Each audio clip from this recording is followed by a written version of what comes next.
The SmallCapSteve Live. I am the SmallCapSteve. There's no other originals other than me. I am the original. Today we are covering mining. We're covering GameStop. We're covering anything that's hot in the small cap world. So buckle up. We're going to be joined by Jonathan Moore from Star Peak Exploration. We're going to be looking at that deal. Stock's been doing pretty well. Going to hear what's going on in that region. So buckle up, get ready, and let's hit it, baby.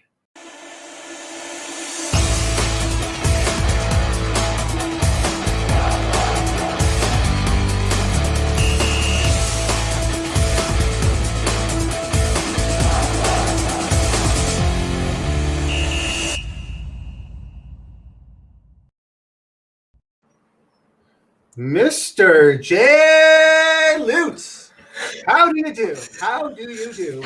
Oh, I'm all right. I know your ego is pretty enlarged after the success we've seen from Iguana over the last day or so. EGT, baby! So I apologize to viewers in advance for that. But yeah, other than that, a couple of news items this morning. GameStop is still all the rage. Writer Braden Mackey managed to get something out first thing this morning on that, which was great. I know he stayed up late working on it so that I could get that ready first thing in the morning. And it's a great breakdown of the whole events that transpired Friday, yesterday, over the weekend. You want to get into GameStop right off the hop? Well, we might as well. It's all the rage. Okay. Well, let me pull this up here. GameStop, the latest GME. This story changes by the minute. It's the hot Wall Street bet story. Let's pull up what Braden did here. GameStop, the GME short squeeze explained. So if you're looking at this for the first time and you're wondering why is why is this ticker symbol GME constantly showing up on my Twitter feed, on the message boards, on CNBC? Jay, why is it? Why does this symbol keep showing up? Well, you can thank Reddit for that. Wall Street Bets, more specifically, is a subreddit, and they basically squeezed the living hell out of this stock.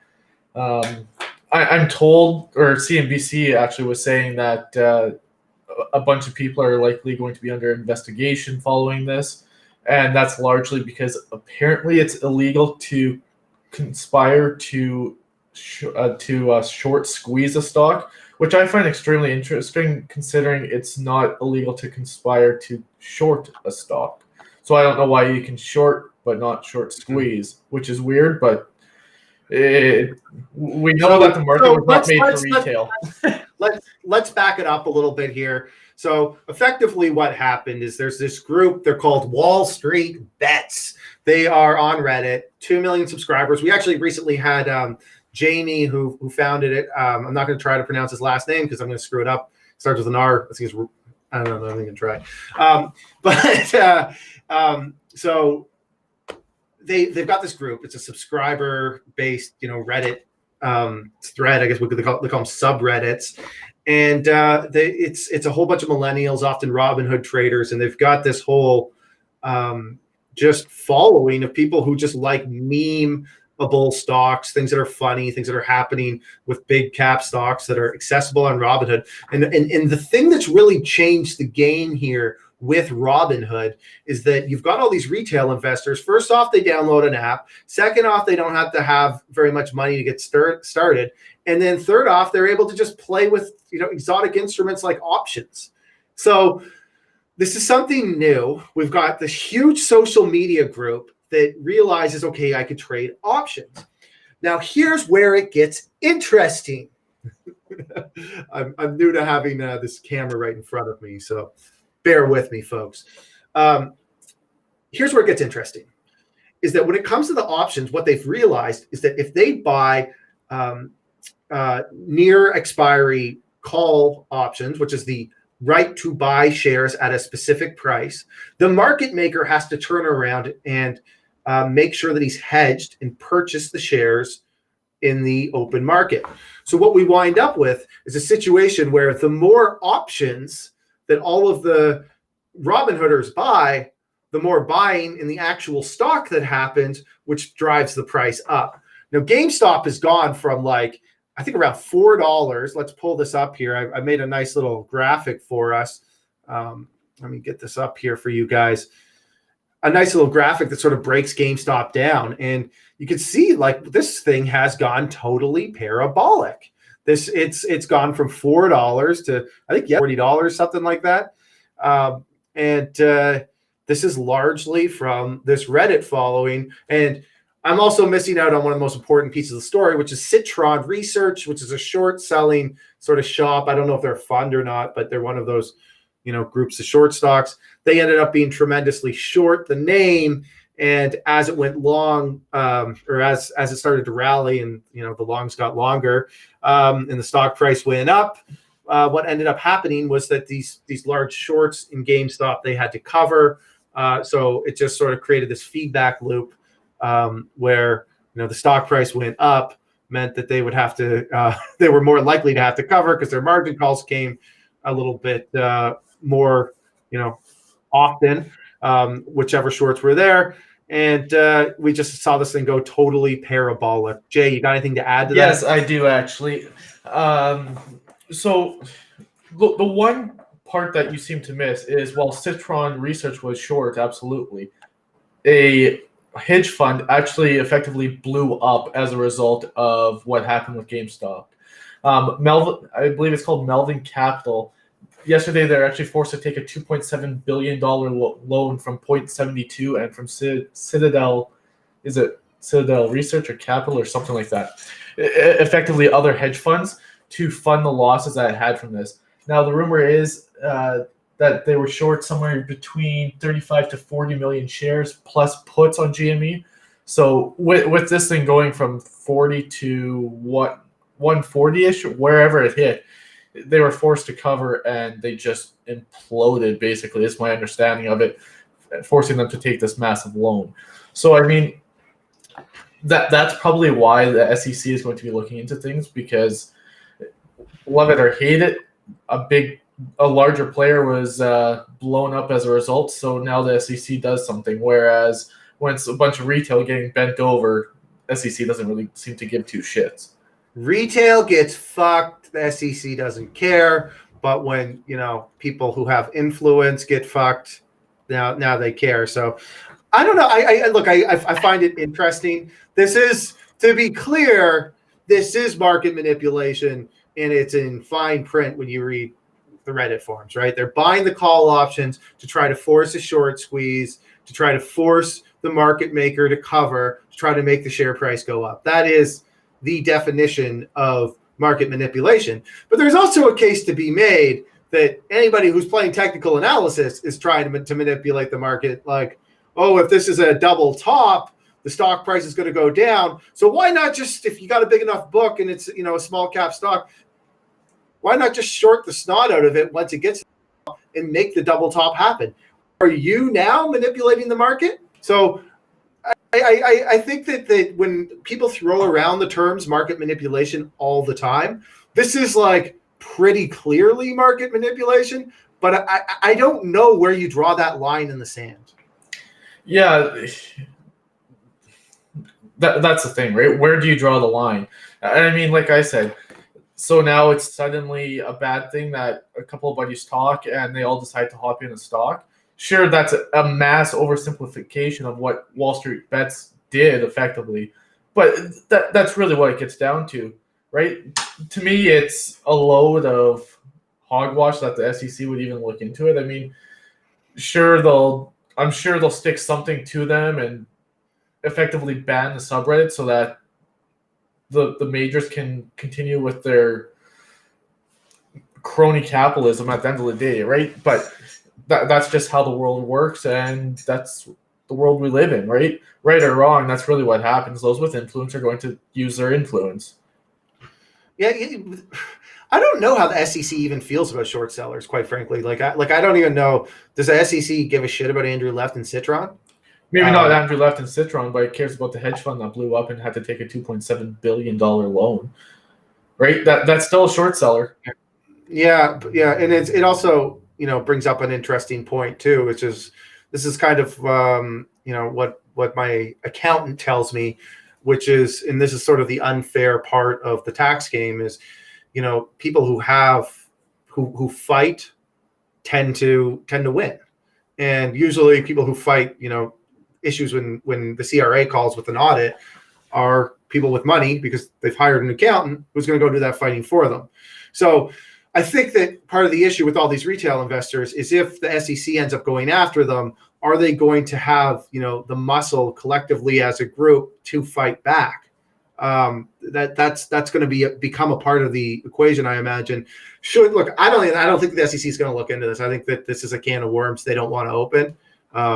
But if it does happen, obviously there's going to be this whole movement and Patreon trying to get legal fees covered so that they can go and take some swings back at the short sellers. But this is so fascinating, and I'm getting a kick out of just watching GME every day. Yeah, I mean, Melvin Capital going and getting screwed over effectively impacted the larger markets. So there was sell-offs in direct relation. I mean, even my own mom messaged me saying, what's going on in the markets? She knows nothing about the stock markets, but even she had heard that something was happening, right? So there's definitely larger implications, and it comes down to what the resulting action is going to be, right? Mm-hmm. Yeah, it's fascinating stuff. Let's move on to the next story here. CIBC, this is a piece from the great Hermina Paul. They're saying that the work trend could create risks for Canadians once the pandemic is over. Let me pull up the story here, and you can riff there a little bit, Jay. So I mean, I didn't write it, so I'll be honest, I don't know it like my own stuff. But at the end of the day, what it comes down to is CIBC is basically saying that it doesn't expect as many people will be working from home in the future as people currently anticipate, which I mean, to me, is a reasonable estimation. Largely what they're saying is there's going to be implications for real estate markets and such when people suddenly have to commute 45 minutes to an office 2 to 3 days a week versus right now where they don't have to commute at all.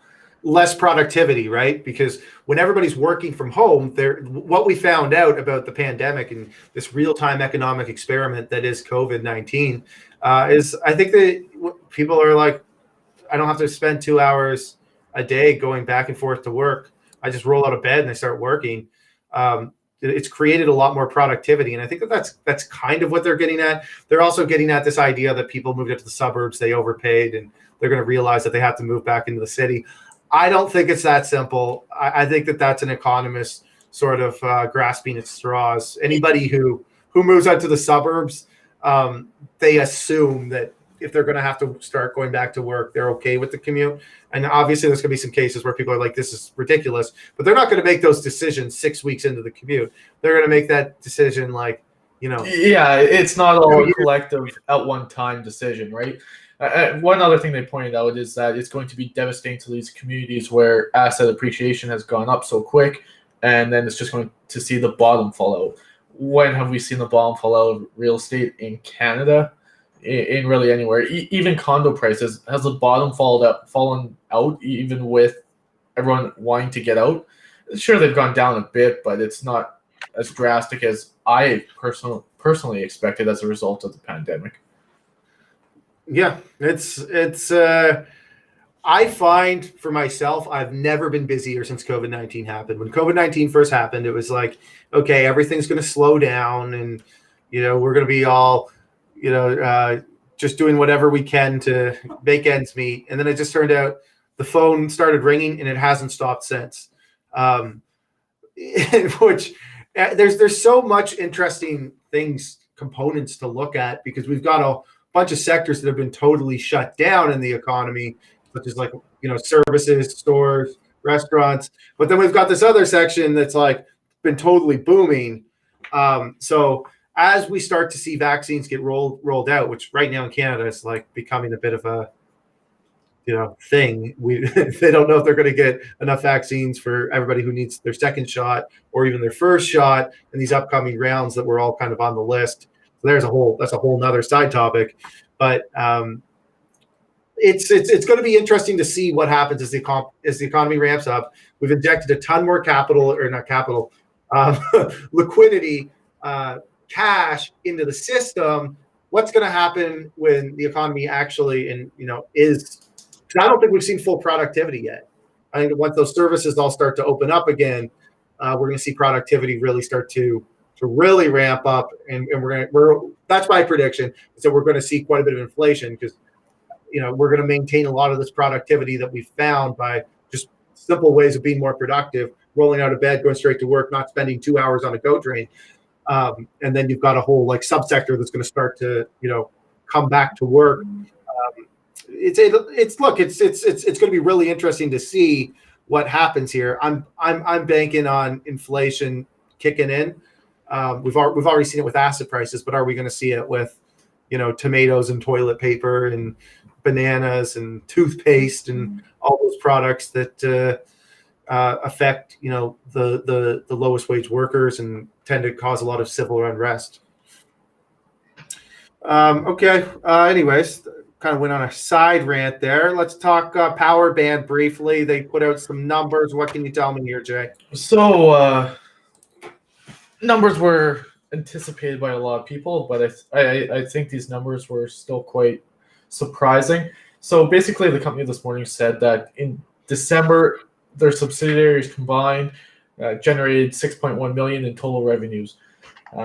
This was up from the previous month. Now, year to date, they're at $23.8 million for 2020, which is a great figure, and a 138% increase quarter over quarter. I think more significantly, while numbers are absolutely significant, they also announced that they plan to launch in Canada in the second quarter and Australia in the third quarter. Personally, I could be wrong, but I don't remember mention of Australia, so I thought that was notable. Yeah, it's a name that we cover and we follow, but we'll see. I think that I don't want to spend too much time talking about that's kind of my stance too. We talk about this every day. Our audience doesn't need that. Royal Helium, they've drilled their first 3 helium wells. What can you tell me here? So Royal Helium, I'm partial because they're Saskatchewan based. They are drilling just a few hours south of where I live. The pain point for me here is I almost invested at 5 cents and I chose not to. It's now at 74 cents 8 months later. But they've drilled the first of 3 wells, and we're moving to the second. So great little development here. Starting to test the first well to see what type of helium content they can get and get things into production there. And like I said, quick little update. What's your thoughts on helium as an investment? I love helium. Like I said, I am so pissed at myself for not investing in Royal Helium against my better judgment, but it's just how chips fell at the time, so it is what it is. I'm extremely bullish on helium as a whole. It's used in all kinds of manufacturing for high-tech products, and that's just where we're headed globally. We aren't going to go away from high-tech products, and helium is an inert gas, and it enables so much. I mean, most people think of balloons and funny voices when they think helium, but it's used in all kinds of medical equipment and everything, right? So it's a highly important gas, and there's a growing shortage of it. The price is growing year after year, and that was before all the inflationary stuff that occurred in 2020. There's not actually a spot price right now because the U.S. has stopped selling off their reserves because they demand it, or they deem it as so critical to their infrastructure in terms of military applications. Like I said, I'm extremely bullish on helium. There's a few helium deals that are going to be. There's 2 right now that are public, and it's a Desert Mountain Energy, who's focused in Arizona, I believe, off memory. There's also Royal Helium, as we discussed, who's focused up here in Canada. There's some stuff, I believe, on the Australian exchange, focused on stuff there. But my understanding is the geology in a lot of Australia isn't necessarily the best because there's not a proper cap to the structure, so it's effectively leaking out. On top of that, there's a few private operators. Imperial Helium, I believe, is going public shortly. Full disclosure, we're invested in that. We invested in that one, right? Yeah, we are invested in that one. So, I mean, take it as you will. But, I mean, and then there's one other that I can't remember the name of that I believe is going public shortly as well here. Yeah, that's going to be interesting to see. It's kind of one of those spaces where, you know, everybody always looks for uranium to go full uranium. But you know, could that happen with the helium names at some point, that they all catch this tremendous bid and everybody goes goo-goo over helium? I don't know. Probably not, but crazier things have happened, right? Absolutely. Absolutely. I would love to see a wild run in helium and helium-related stocks. There's not much out there for investors to select, right? So, I mean, if people get extremely bullish on it, it could be great for some of these smaller companies. Let's take a comment here. T Mars said on our YouTube channel, short sellers are important and retail investors should appreciate their knowledge because I'm sure they do way more DD than the buyers of GME. That's certainly true. Because the extent of the knowledge that most of the buyers of GME, and let's be clear here, the buyers of the calls of GME, they don't do any due diligence beyond, if we all work together and buy call options, we're going to force the stock price higher. That's the level of their diligence. How do you feel about short sellers, Jay? I know a lot of people accuse you of being one. I don't think I've ever shorted anything in my life. I'm a huge fan of short sellers. They play an extremely important role in the market. Criticize me all you want for that opinion, but a lot of the times things get out of hand and short sellers need to come in and provide that balance to the market. Otherwise, it's just all up. In the case of GME, absolutely. I'm sure Andrew knows more that he can ramble on in 30 seconds than 99% of these call buyers know about the company. Absolutely. Do I disagree with this fundamental thesis of it's a dying business? It's like effectively the Blockbuster of games. I download all my games if for PlayStation or PC or whatever. I don't go to GameStop and buy a hard copy anymore. My computer doesn't even have a disk drive, right? So fundamentally, absolutely, I agree. But as much as it pains me to say, fundamentals truly just do not matter whatsoever in this instance. It's not moving on fundamentals. Now, if you want to look at fundamentals, it's still quite a low multiple, if I'm not mistaken. I was doing some looking into it myself last night. It's a low multiple compared to things like Snowflake and that, which the street has pushed, but the street isn't positioned in the proper way, so they're against GameStop moving like this, right? But yeah, no, absolutely. On a fundamental basis, I completely agree with Andrew Left, but that's just not what's driving the market here.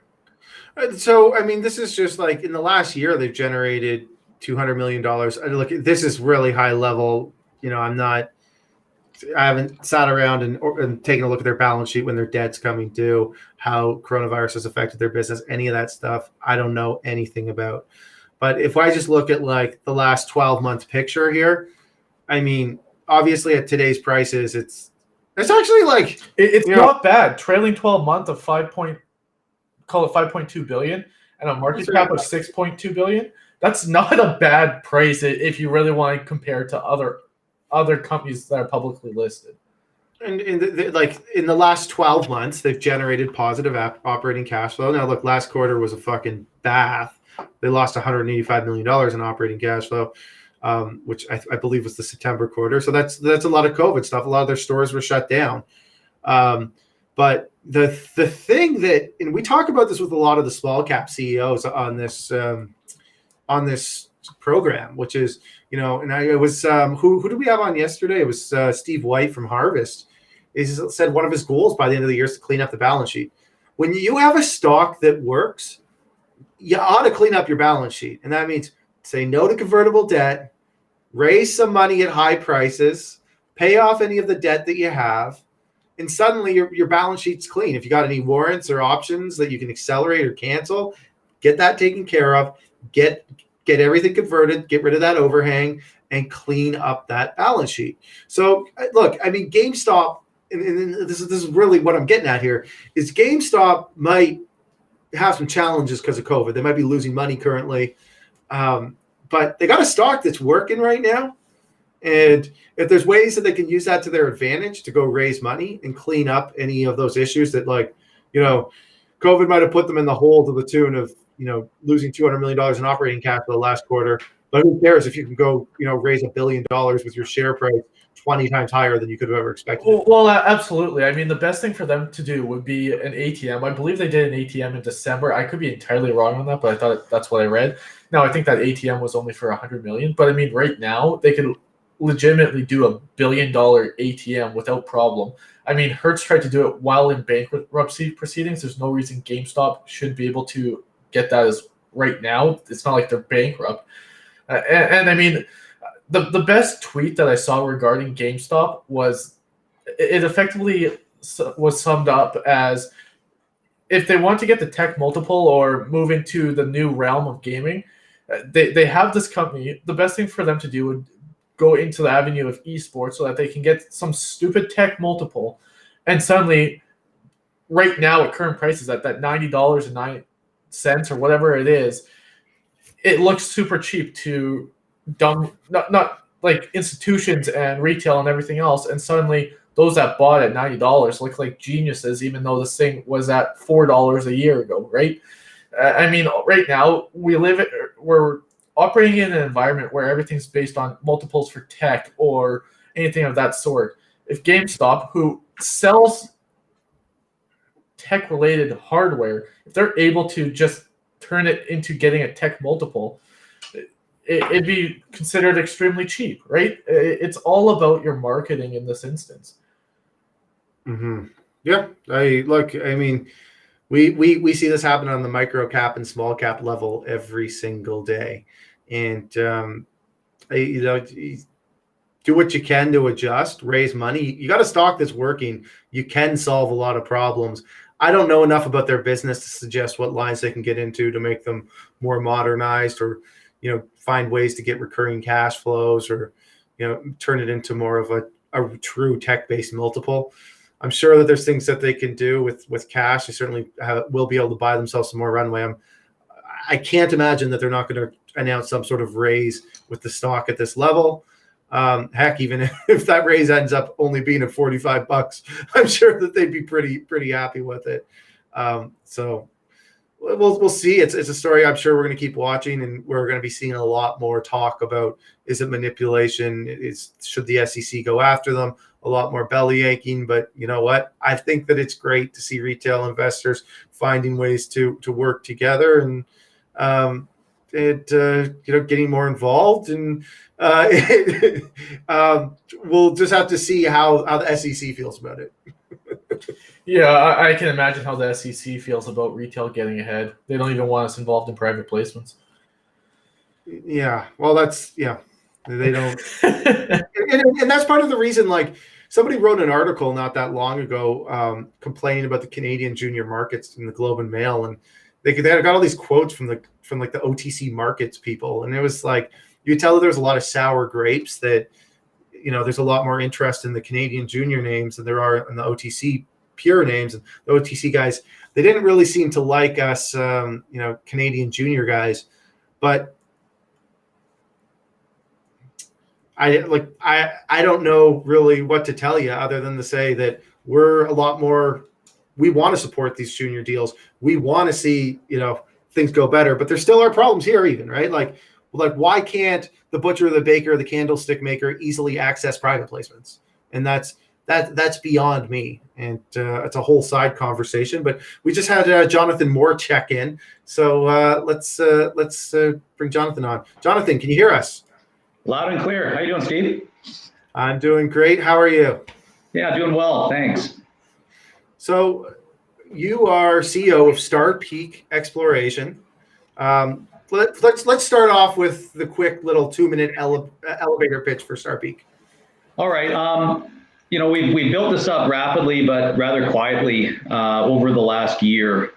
People might know this area from a company called Amex Exploration, which has really stormed into discovery mode in the Abitibi, Greenstone Belt, made a massive discovery up at their Perron property in Quebec.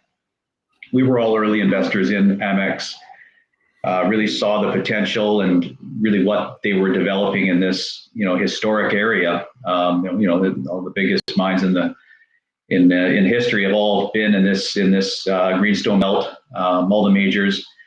But Amex really has really opened this wide up, and so looking into this discovery that they made over the last couple of years, we aggressively started acquiring land, which was on trend, on strike, to the east side of the Perron discovery. It was a bit of a feat because actually we started with one parcel. There was a number of companies looking at it. Obviously, everybody wanted it because of the hot play and the hot numbers coming from the neighbor. But we managed to get the deal, and that was our first one was probably done about a year ago. And then we took another step further and we acquired the past producing Normatal mine, which was actually the reason why Amex came into this area to begin with. A huge producer of copper, zinc, silver, and everyone asked, well, what about gold? Well, when they were producing this over, their 60-year span, they never asked for gold because gold was, $20 to $80 an ounce. So managed to assemble this together over the last year, as I just said. We're well funded as well. We're budgeted for a 20,000 meter drill program, which we just commenced Friday of last week. So we're thrilled. Going into some non-exploration type holes to begin with. We want to get the market jazzed with hopefully some good results, because these historic drilling numbers, we're just going in and we're basically going to define them and retest them and rezone them. And I think we're off running onto the next, we're looking pretty good at this stage. Let's leave it at that. Okay, so I know Eric, I'm getting feedback here. Is feedback on now? Yeah. No, it's not. Are you guys getting feedback? No, I'm good. Okay.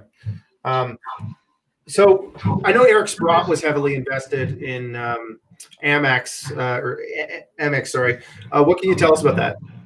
Yeah, I think, Eric being the smart guy that he is, and the success that he brings to projects that he puts his Midas touch on. Really, Amex drilled its first set of holes, hit some major numbers, and then stock moves from Amex from 5 cents up to $1, and then they attracted Eric into it, and I think his first round was around 75 cents, and he's participated in every financing for Amex there. From there on in, I think his ownership is up to 20 to 25%. Not knowing exactly, but his ownership has maintained his percentages through every financing that has been completed. And he really likes this area. This is, like I said earlier, it's a prolific area. This is major country with major discoveries, and Amex is sure as hell, on that track right now. So I tried to get ahead of it. I apologize, but Sprott is. I guess you can't disclose whether he's involved or not. But I assume that the fact that you guys got the property off of him would get him there. I won't get you to comment on that. Yeah, I mean, it's we just got to get some drill holes in. I'm very excited to present it to that group when we get our first set of results, as we're very confident in where we're putting these first initial holes, because like I said earlier, we're just drilling into known zones. So really, this is as far away from exploration as you can get. We're basically going in and we're just going to target these zones and get some good numbers to get this thing off on the right track. We have done institutional rounds. We did a 150 round during the last summer, and then we just completed in November another round at $2. And the institutions that have participated, they participated in both the lower and the more expensive rounds, so 150 and $2, exactly the same funds. All of which were early stage investors and current shareholders in Amex. So there's a lot of similarities of terms of investors, players, and shareholders in Amex to Star Peak as well. So yesterday, Amex. Sorry, I'm getting feedback here. Yesterday, Amex announced that they had made a new discovery. It was something like 31.5 grams over 5 meters or so. And it was in a new area. And they weren't really expecting the numbers, to my understanding, based on how the news release read. Have you looked into that, and has that changed any of your upcoming drill targets, per se? Yeah. So I think everyone expects to hit those kind of numbers. So I think it's just a nice bonus if they're drilling it and they hit a new zone. They wouldn't be putting holes in there if they didn't anticipate on hitting something. But yes, it is a new zone. I think what that does for them is it just adds a lot of tonnage to what their resource is going to look like.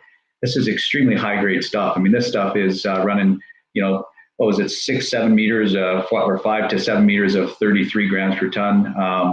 That obviously goes with what they've already hit. I mean, they've got stuff that's running as high as over 1.5 ounces. I mean, it's pretty impressive. So what we see from our standpoint, being on the eastern block, right beside the Perron property, is their eastern gold zone, which is their high-grade gold zone. It actually is on trend, on strike, going right into our first block, and then you go further east, and it goes into the past-producing Normatol mine, which is, of course, what we own.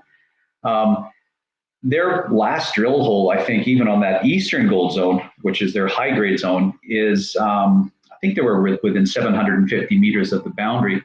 So we're paying close attention, trust me, because it's obviously coming towards erection. It's actually getting higher grade, and it's open at depth. So that makes our plot there, I mean, exceptionally sexy. I'm going to add another feat here, is that so our geologist and the team that we hired is a company, an outfit called Laurentia Exploration. Well, lo and behold, we knew this all. This is how we put it together, but they're also in charge of the Amex's drill program, in charge of drilling right from day one up until right now. So what I'm getting at it here is the more they drill, the more, we're going to be learning a lot from everything that they do. And those same geologists are able to apply it to Amex as well as to Star Peak. So it's a friendly neighbor to have, and it really is a big benefit to us. Are there any other companies in the region other than Amex and you guys? Yeah, so Amex obviously blew it wide open. We are the next ones in line to drill, which we commenced at the tail end of last week. The next one, to my knowledge, is a company called Generic Gold. It's again, similar players. I'm actually a shareholder myself. I love the area. I love what they're doing. I love their land. And I think IAMGOLD just picked up a little bit of land a little bit further east as well. What happens here as a discovery is made, everybody kind of flocks in. So Star Peak being the next one to really actively get out and see if we can repeat what Amex has done. So when you just recently acquired some more land late last year, Turgeon Lake, and I apologize, I can't remember the other one. Roseau, maybe? The Rousseau. Yeah. Sorry. I have no ounce of French in me, so I'm going to look at some of these names, and I apologize. No problem. What made you acquire those properties in addition to what you already have? Well, the Rousseau and the Turgeon Lake are sexy. They're both further east. If they're a little bit on, not on trend of the Perron property, but they're a little bit northeast of where we have been, doing this work to start. The numbers that we found when we were doing our due diligence are staggering. I got some numbers here actually on them. The Rousseau property has a historic resource already of about 31,000 tons of a historic estimate of about 11, running at 11.99 grams per ton gold. So, that's quite a nice starting point for, somebody just going in there and starting to, continue with the work from the previous owner. And Turgeon Lake already had some drilling on it. The numbers there are, in 96, they drilled a hole of about 18.7 grams per ton gold over 3 meters. So this is the type of thing that we're looking for. We want to find, I have this saying that I say all the time, where there's smoke, there's fire. So these properties have huge potential, huge high grade in this district, in this area of monster gold deposits being found. And all it takes here is just proper geophysics. Let's define some targets. Let's get in and do some smart drilling. And these are the types of things which, from where they stand right now at the early stage of infancy, these are hot topics for us. So we will be drilling these as well in the coming months. Probably give it about a month and a half. We'll be sending a rig over there as well. What's the size of the drill program look like? We're budgeted right now for 20,000 meters. So we're drilling. I will say it's rather inexpensive comparatively to anywhere else you want to drill. We're 180 to 190 Canadian dollars all in, and that's including lab work, assays. Really, you can't operate any cheaper than that, I think, anywhere. That's obviously the attractive part of being in Quebec and being in Canada. And as we go, we'll put, we're very confident in our first set where we're drilling into some, historic holes. I'd like to, we're market cap right now of around 70 million Canadian, I believe. Last share price was around 210, 215 Canadian a share. And, I'd like to, do what Amex did, which was they financed it all the way, but they never stopped their drill program. They're now into a 300,000 meter drill program with 10 drill rigs, and it's just nonstop.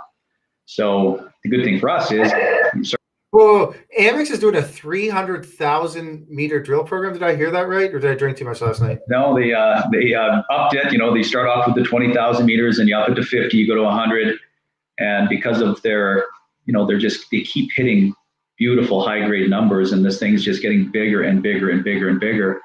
They managed to just do some really strategic financings throughout, the last year. Severely cashed up, and they are just 10 drill rigs in there, and they are nonstop.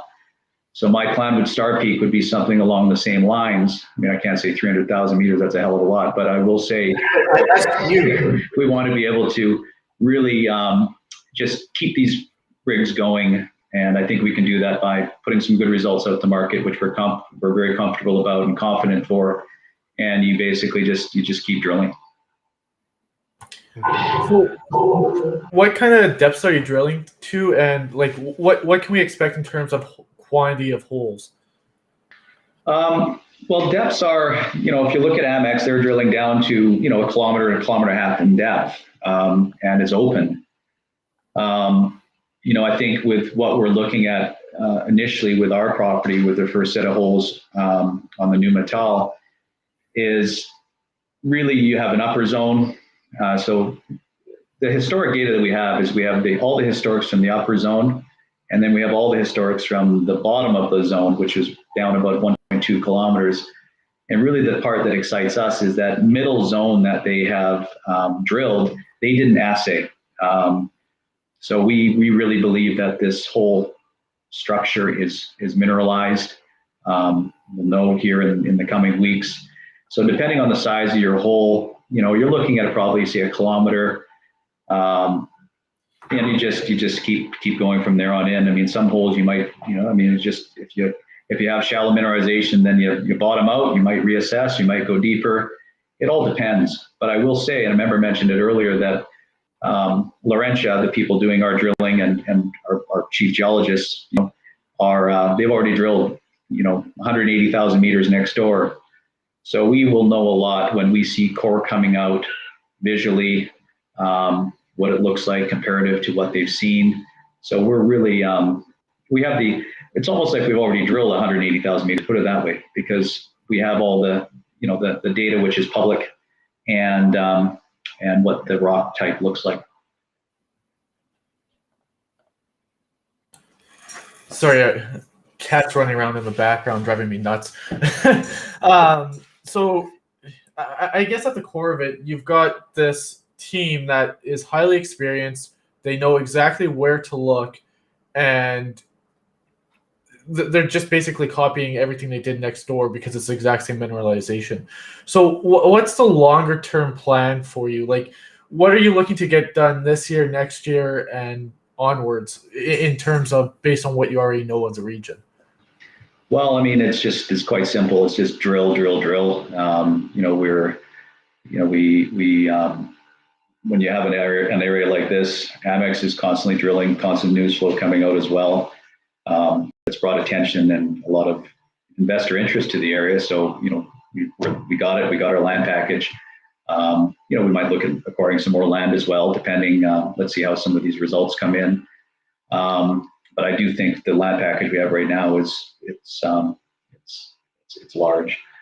But I want to say the excitement for me comes from when you have a big discovery, Amex, then you have a past producing mine to its east, which is ours. Then you have the land in between, which is on trend, on strike, leading into this discovery. That for me that's the sex appeal, because the best place to find a discovery is next door to another discovery. Well, how about if that next door to discovery, which happens to be us potentially, also has a past producing mine on the other side of it? So really the picture I'm painting here is that it's really some prime real estate here that we have managed to assemble. And what we're trying to do for shareholders is really just increase the probability that we actually hit. And I think our geos and the geophysics that we've done to date has certainly done that. Moving forward, I mean, I said drill, drill, drill, drill. So, I just want to we have the Normatal, you have the Numedal property, which is adjacent and adjoining Amex. So first of all, drill the known zones, which is the past producing mine. And then we can add some exploration into it, and we can move it further west to the boundary. As I said earlier as well, that Amex is only drilling 750 meters from that boundary and heading that direction. So that definitely is a big, big prime target. And of course, those two other properties that we picked up that we mentioned, Rousseau and Turgeon Lake, which are just sexy as hell. And, that's more than enough work to last us several years. Jonathan, what's your background? How did you end up getting to being CEO of Star Peak? I've actually never asked you that before. Well, no, it's so in 2008, I was years as a stockbroker, investment advisor. I was a vice president at Canaccord up in Vancouver. Managed, got lucky on a transaction, and it gave me the ability to get out and join the other side, which of course is this side. And it's my knowledge when I was a broker was always in resource companies, mining, oil and gas, and just decided to kind of give it a kick over this side, and I've enjoyed it. And I now live. I recently moved about 7 years ago down to the United States. So I've opened up a whole new investor base and network down here. So really, I'm enjoying the putting together aspect of just building a company through U.S. shareholders and Canadian shareholders and people that I had contacts with when I was up in Canada. And that's Have you always been sort of a gold guy, or is there something about, because I assume that you started working on this project before all the COVID stuff and stimulus even happened. At what point and what really drives you to decide that, okay, I want to bet my name and my future on the shiny metal? Yeah, I love gold. I mean, if there's nothing better than having a discovery or a gold company with a discovery in a booming gold market. There's nothing better. And the excitement you bring, the upside potential, I mean, it really, really is. That's what we're all striving for. But we did put this property together before COVID. We actually saw gold as a contender and basically the place we wanted to be before COVID hit. And it's important to realize that because, we like gold, and, gold has performed well during COVID, and COVID kind of gave it that catalyst. But people have to realize is that most of these, this property and Amex and all these big discoveries and all the people that have really moved into gold and that have now made discoveries because, in the last 2 years, a lot of work has been done, but those companies would have been formed pre-COVID. And the move to gold really had nothing to do with COVID. That's just given us the extra padding, the stimulus that's going to be hitting the market, the wall of bankruptcies that we're going to start to see later this year. We're in the second, third inning in this gold market is my belief. So really it's, like I said, it's the dream of everyone is to have a hot gold deal in a hot gold market. And that's what we're all striving for. So what's the cash position of the company? Is the 20,000 meter drill program fully funded? We've raised $1 million, $1.2 million. So we've raised about 4.5 million Canadian in the last 6-7 months. Last two rounds, $1.50, $2. That was the institutional rounds. We kicked this off with a insider round at 30 cents that we all participated in. That was kind of ground zero. My share count's really low. This is another important thing we got to look at is about 30 million shares outstanding. I think maybe 32 million fully diluted, 70 million market cap. So if you look at Amex, 300 million market cap, has been higher. Any type of result or any type of good results that I get, this thing's going to move. I mean, 70 million market cap with the shares outstanding there, I think you see there 29.5. It's really, it's just the structure's perfect.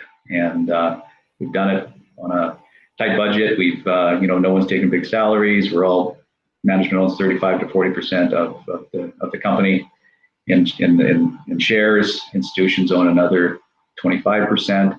I know where another probably 20% is through just friends that have picked up positions. So there's no float.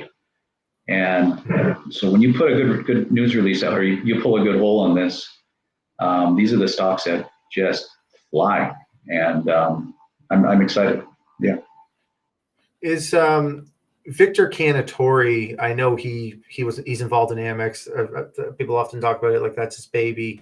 Obviously, he was the guy who found the property that later turned into this Nemaska. I don't even know if it was called Nemaska at the time. He was involved. Curious, is Victor involved in Star Peak at all? Yes, Victor's a significant shareholder.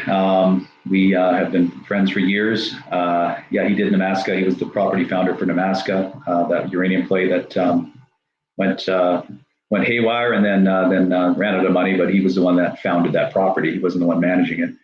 And Amex has been his baby. I mentioned, I was also an early stage investor in Amex. So we basically we're very friendly. He loves this property. He loves Star Peak, and he's a significant shareholder. And he's been a great help. He sounds like he's got this exceptional eye for properties in the Quebec area. Yeah, I mean he does it over and over, and I bug him by he's the furthest thing from a promoter you'll ever meet. The guy, when you speak to him, is just tells you how it is. He's been down here spending time with my family for the last couple of years. He comes down all the time, and he's a nice human being. My test for me, whoever I'm able to do business with, it's my wife. So if I have someone down here, my wife doesn't like them, then I can't do the deal. So that obviously didn't happen in this case. Okay, so something I like to ask management teams. Let's say it's December 31st, 2021. We sit down, you come back on here, and we take a look at the last year at Star Peak.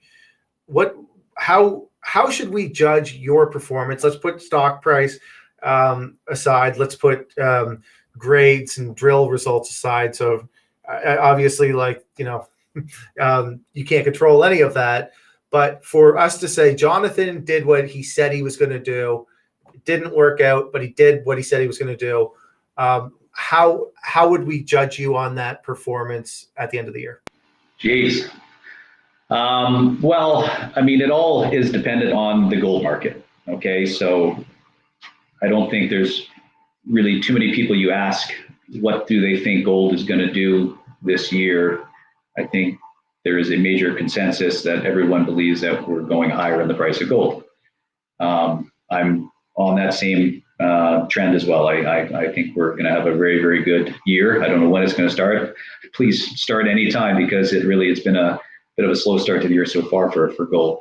But I think if we just, hey, listen, just drill. And if we're drilling this first set, I know we're very comfortable that we are going to hit some pretty nice numbers through just this twinning holes and getting the historics confirmed.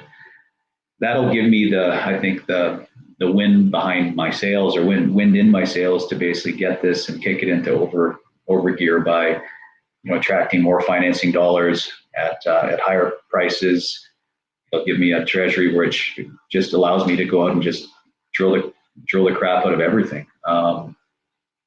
Now, if gold isn't strong, well, even if you pull out a good result, the market doesn't really seem to care. But if we all are on the same trend, and the reason why we're on these shows and writing the articles and things that we do, well, I think we're all in the same frame of mind that we're going to have a pretty good gold market. So if I come back to the end of the year and I can tell you that my drill program didn't stop, that would probably be a good indicator that we've obviously been successful across the board, because it would show that I'm drilling something which is worthy of being drilled more and more. And I've also had the financing dollars and the right players to come in and support this thing, which is obviously what we're getting at. Perfect. I think that Jay, did you have any other questions you wanted to cover? No, you jumped ahead of me the last time there, and you asked the same question I had, so it worked out well. Okay. I've got. Is there anything that we didn't address that you feel should be addressed there, John? No, I think just thanks for the time. I think we're very well we're very well positioned, but I think the public really hasn't seen this name Star Peak. So even Amex, for that matter, I mean, it's been a very big discovery, but it hasn't been one that we've seen front of newspapers or big articles. It's really crept up rather slowly, and I like that. I think there's a huge, it's like a sponge. When there's too much water in a sponge, you can't absorb anymore. And I think Amex is still it's like a sponge which has a lot more to absorb. And I think as Amex starts to kind of get its self noticed and in the right hands, I mean, sure, having Eric Sprott as a big shareholder, and I think they took some money from a company called Equinox, a big fund out of the US. But as the bigger players start to understand and see what Amex is doing, all it's going to do is bring more and more attention into this area. And timing for us is perfect, because as we're coming up with first drill results, which probably be, labs are quite busy right now. So we're looking probably end of February, March before we're going to see probably the first results. I think that this area has a ton to move, and it's I think it's, like I said, we're early stage here for not only Amex, but definitely for us as well. Okay. Well, you got me a lot more excited. I didn't realize that Amex was having that big of a program. So last thing, you're thinking results. You said late February, early March, and that will be for how many holes do you think we'll get results on? So we're probably going to get as we go. We'll drill a quick 5 to 7 right now. We're looking at probably a week to 10 days per hole. We'll get them in immediately. We're also able to see BG and drill core if we see it, which is pretty nice, because of that's how Amex has always done it. They can rush things if they can see a really nice hole in there. But realistically, we're looking at a really nice set of results coming to the market, right at the beginning of March. And February being a short month, I mean, it's just around the corner. And perfect. You got me pretty amped up now. I didn't realize just how successful Amex was until I heard you talk about it. Now that makes a lot of sense. We got a really tight share structure, some drill results coming out soon with you're next to a property that just recently had big results.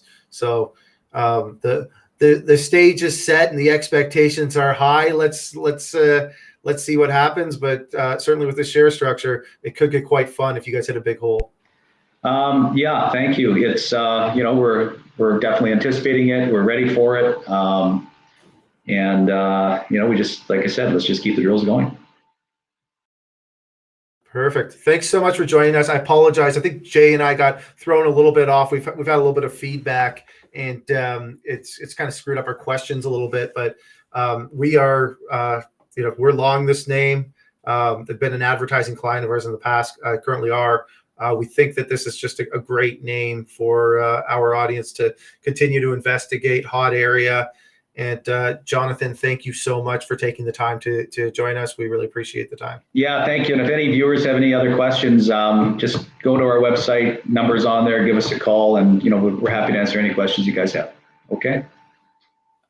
Awesome, thanks. Jay, quickly, what's going on the dive this afternoon?